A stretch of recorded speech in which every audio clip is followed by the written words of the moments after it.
आज हमारे सामने मधुवन से आया एक आध्यात्मिक प्रवचन है जिसका शीर्षक है 16-11-25 प्रातः मुरली। और ये समय की कीमत, हमारे कर्मों के छिपे हुए असर और आध्यात्मिक तरक्की पर बात करता है। और मुझे लगता है कि ये श्रोत ना एक तरह से आध्यात्मिक तरक्की का एक पूरा ब्लूप्रिंट देता है। हाँ बिल्कुल। सबसे पहले ये बताता है कि ये काम इतना जरूरी क्यों है, फिर वो 2 खास टूल देता है जो इस रास्ते पर चलने के लिए चाहिए, और आखिर में वो 3 रास्ते दिखाता है जिनसे हम अपनी मंजिल तक पहुंच सकते हैं। सही। और इसकी शुरुआत ही एक बहुत दमदार लाइन से होती है, अब नहीं तो कब नहीं।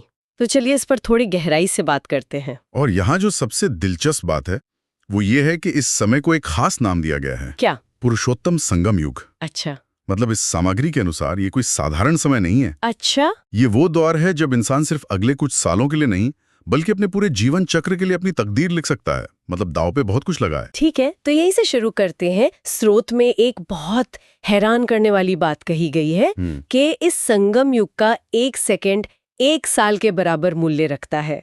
ये तो बहुत बड़ी बात है। बहुत बड़ी बात है। तो इसे हीरे तुल्य यानी डायमंड जैसा कीमती क्यों कहा गया है, जबकि हम अक्सर सतयुग को गोल्डन एज कहते हैं। सोना तो अच्छा है पर हीरा तो उससे भी कीमती है, ऐसा क्यों? बिल्कुल बिल्कुल। ये एक बहुत अच्छा सवाल है जी। क्योंकि ये इस पूरे प्रवचन का आप कह सकते हैं आधार है। अच्छा। इसे सोने से भी कीमती इसलिए माना गया है क्योंकि ये फाउंडेशन का समय है। फाउंडेशन का। हाँ।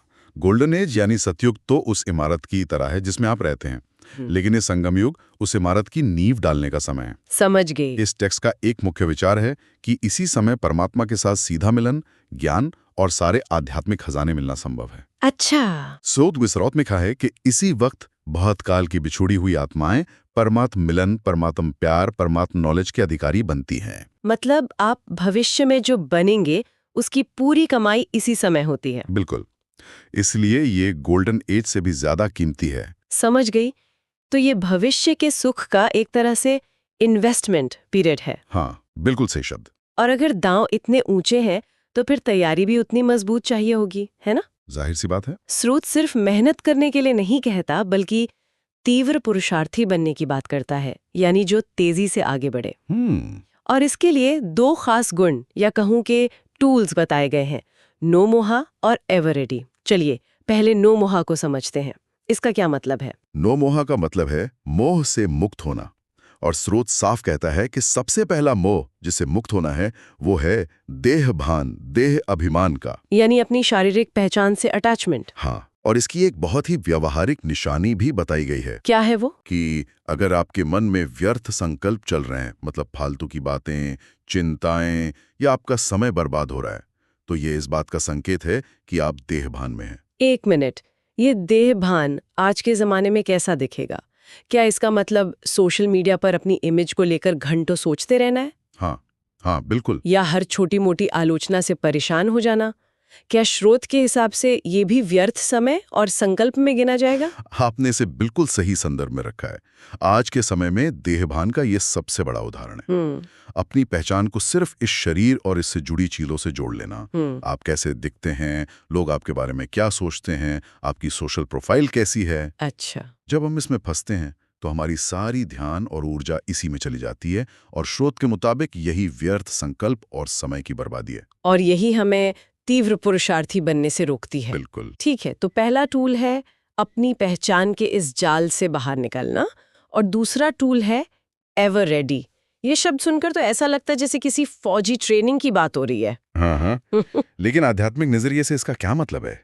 क्या ये सिर्फ बड़ी मुश्किलों के लिए तैयार रहना है, या इसका रोजमर्रा की जिंदगी से भी कोई लेना देना है? नहीं नहीं, इसका रोजमर्रा की जिंदगी से बहुत गहरा लेना देना है। अच्छा। स्रोत में दादी का उदाहरण इसीलिए दिया गया है, वो अचानक एवर रेडी रही। यहाँ अचानक शब्द बहुत जरूरी है। तैयारी उस चीज की नहीं होती जिसका हमें पता हो। असली परीक्षा तो बिना बताए आती है, और तब आपका जो स्वाभाविक रिएक्शन होता है वही आपकी असल तैयारी का लेवल दिखाता है। मतलब एवर रेडी का मतलब है कि अचानक कुछ भी हो तो आपका मन शांत रहे, आपके बोल संतुलित रहें और आपके कर्म सही हो। बिल्कुल। तो इसका मतलब पत्थर की तरह मजबूत बनना नहीं है, बल्कि लचीला बनना है। बिल्कुल सही। स्रोत इसे इजी यानी सहज होने से जोड़ता है। सहज होना। हाँ, स्वभाव में सहज रहना, अपने काम में सहज रहना, दूसरों की सेवा में सहज रहना। और दूसरों को संतुष्ट करने और खुद संतुष्ट रहने में भी सहज रहना। सही पकड़ा। अगर आप हर स्थिति में सहज रह पाते हैं, तभी आप असल में एवर रेडी हैं। ये तनाव में रहने की स्थिति नहीं, बल्कि एक स्वाभाविक प्रवाह की स्थिति है। ठीक है, तो हमें नोमोह और एवर रेडी बनना है। ये तो हुई तैयारी और सही मानसिकता की बात, लेकिन तैयारी करके करना क्या है? वो कौन से काम हैं जिनसे असल में ये आध्यात्मिक खजाना जमा होता है? क्या स्रोत इसका कोई एक्शन प्लान देता है? हाँ, और ये एक्शन प्लान बहुत ही प्रैक्टिकल है। आध्यात्मिक खजाने जमा करने के लिए 3 रास्ते बताए गए हैं। अच्छा, कौन कौन से? पहला है स्वयं के पुरुषार्थ से, यानी आपकी अपनी मेहनत, आपका अपना अनुशासन, आपकी अपनी साधना। ये आपकी व्यक्तिगत जिम्मेदारी है। ठीक है, और बाकी 2? वे भी व्यक्तिगत ही हैं या उनका संबंध दूसरों से है? यहीं पर बात बहुत दिलचस्प हो जाती है। बाकी 2 का सीधा संबंध दूसरों से है। अच्छा। दूसरा रास्ता है सदा संतुष्ट रहना और सर्व को संतुष्ट करना। स्रोत इस पर खास जोर देता है। इससे पुण्य का खाता जमा होता है जो अनेक जन्मों तक साथ चलता है। ये सिर्फ अपने लिए नहीं है, बल्कि आपके व्यवहार का दूसरों पर क्या असर होता है, ये उस पर निर्भर करता है। और तीसरा तरीका सेवा से जुड़ा लगता है। हाँ, तीसरा है निस्वार्थ, अथक और बड़े दिल से सेवा करना। जब आप बिना किसी उम्मीद के, बिना थके, खुले दिल से सेवा करते हैं, तो जिनकी आप सेवा करते हैं, उनके दिल से आपके लिए दुआएं निकलती हैं। तो दिलचस्प बात यह है कि ये तीनों तरीके एक दूसरे से जुड़े हुए हैं। बिल्कुल, ये सिर्फ करने की बातें नहीं है। पुरुषार्थ आपका इनपुट है, आपकी निजी मेहनत, और पुण्य आपके व्यवहार का आउटपुट है, यानी दूसरों पर आपका कैसा असर पड़ता है। और दुआएं उस निस्वार्थ सेवा का बाय प्रोडक्ट हैं। वाह, तो ये एक पूरा इकोसिस्टम है। आप अकेले तरक्की नहीं कर सकते। आपकी तरक्की समाज और सेवा से गहराई से जुड़ी हुई है। इसका मतलब ये सिर्फ व्यक्तिगत बदलाव के लिए नहीं है। स्रोत में विश्व परिवर्तन की भी बात कही गई है। ये तो बहुत बड़ी जिम्मेदारी लगती है। बिल्कुल। इस सामग्री से जो बात निकल कर आती है वो ये है कि प्रयास करने वाले कोई साधारण लोग नहीं हैं, बल्कि वे विश्व कल्याण और विश्व परिवर्तन के जिम्मेदार हैं। उन्हें याद दिलाया गया है, सिर्फ अपने को परिवर्तन करने वाले नहीं हो, विश्व के परिवर्तन के जिम्मेवार हो। और यहाँ पर एक बहुत शक्तिशाली उपाधि दी गई है, मास्टर ज्ञान सूर्य। हाँ, जैसे सूरज बिना भेदभाव के सबको रोशनी देता है, वैसे ही उन्हें अपनी शक्तियों से दुखी और अशांत आत्माओं को सुख शांति की किरणें देनी है। 1 मिनट, यहाँ मनसा सेवा का भी जिक्र है। ये तो बहुत गहरा कॉन्सेप्ट है। जी, यानी बिना कुछ कहे या किए भी सेवा हो सकती है, सिर्फ अपनी सोच से। ये कैसे काम करता है? क्या हम एक तरह के पॉजिटिव रेडियो टावर बनने की बात कर रहे हैं, जो अपने आसपास के माहौल की वाइब्रेशन को बदल दे? आपका ये पॉजिटिव रेडियो टावर का उदाहरण एकदम सटीक है। मनसा सेवा का यही मतलब है। अच्छा। शक्तिशाली शुद्ध विचारों और अच्छी भावनाओं से वायुमंडल को बदलना। जैसे स्रोत में कहा है, मनसा सेवा से, शक्तिशाली वृत्ति से वायुमंडल को परिवर्तन करो। और इसी से जुड़ी एक और गहरी बात है जिस पर ध्यान देने को कहा गया है, कर्मों की गुह्य गति। कर्मों की गुह्य गति, ये सुनने में बहुत रहस्यमयी लगता है। इसका आसान भाषा में क्या मतलब है? इसे ऐसे समझ सकते हैं जैसे ये एक आध्यात्मिक क्रेडिट स्कोर है।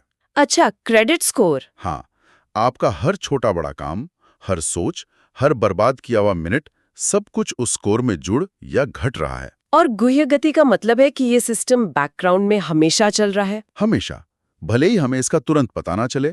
एक साधारण सा दिखने वाला काम भी बाद में एक बड़ा बोनस या पेनाल्टी बनकर सामने आ सकता है। अच्छा। स्रोत में साफ लिखा है, साधारण कर्म, साधारण समय, साधारण संकल्प, इससे प्रारब्ध में फर्क पड़ जाता है। इसीलिए हर कर्म, हर सोच और हर सेकंड पर इतना ध्यान देने की बात कही गई है। ये तो बहुत बड़ी बात है। मतलब कुछ भी नजरअंदाज नहीं किया जा सकता। इसी वजह से शायद स्रोत में बार बार ये सवाल पूछा गया है, एवर रेडी हो? हाँ। और फिर ये भी, क्या कल भी कुछ हो जाए तो तैयार हो? ये सवाल आज के अनिश्चित समय के लिए बहुत प्रासंगिक लगता है, खासकर जब स्रोत प्रकृति के हलचल की बात करता है। जी, ये आज के समय से सीधा जुड़ता है। स्रोत इशारा करता है कि प्रकृति के हलचल की छोटी छोटी बातें कभी भी आ सकती हैं। तो इसके लिए तैयार कैसे रहा जाए? क्या हर समय चिंता में रहे? नहीं, इसके लिए एक बहुत शक्तिशाली तरीका सुझाया गया है। साक्षी दृष्टा बनकर हर परिस्थिति को देखना। यानी अपनी ही जिंदगी की फिल्म में मुख्य किरदार बनने के बजाय ऑडियंस में बैठकर उसे एक दर्शक की तरह देखना। बिल्कुल। यह सुनने में तो अच्छा लगता है, पर असल में करना बहुत मुश्किल है। जब कोई मुश्किल आती है तो हम कहानी के कैरेक्टर बन ही जाते हैं। आपने बिल्कुल सही कहा। ये सबसे मुश्किल कामों में से एक है, इसीलिए ये एक अभ्यास है। स्रोत कहता है कि साइट सीन देखने के लिए साक्षी दृष्टा की सीट पर सेट रहो बस। अच्छा? अगर हम ऐसा करने का अभ्यास करते हैं तो मुश्किल परिस्थितियां भी मनोरंजन जैसी लग सकती हैं। हम उनमें उलझने के बजाय उनसे सीख सकते हैं। और यहाँ दृढ़ संकल्प की शक्ति पर भी जोर दिया गया है। हाँ, कि जो करना है वो करना है और जो नहीं करना उसे दृढ़ता से छोड़ देना है। जैसा कि स्रोत में कहा गया है, दृढ़ संकल्प करो, ये करना है, ये नहीं करना है बस।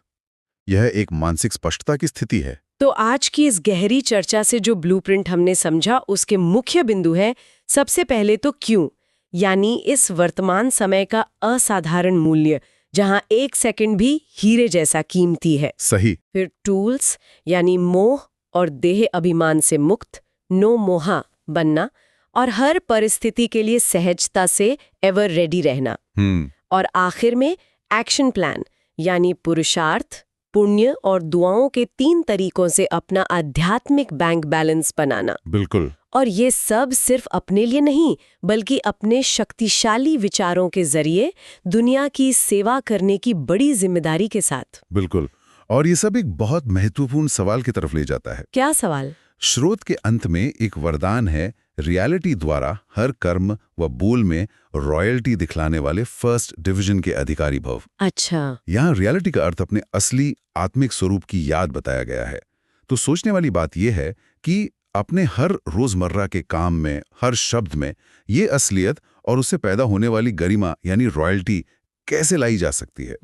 और क्या अपने इसी असली स्वरूप की याद, जैसा कि स्रोत में अशरीरी और विदेही स्थिति का अभ्यास करने का सुझाव है, आज की दुनिया की उथल-पुथल के बीच एक तरह के आध्यात्मिक सुरक्षा कवच का काम कर सकती है।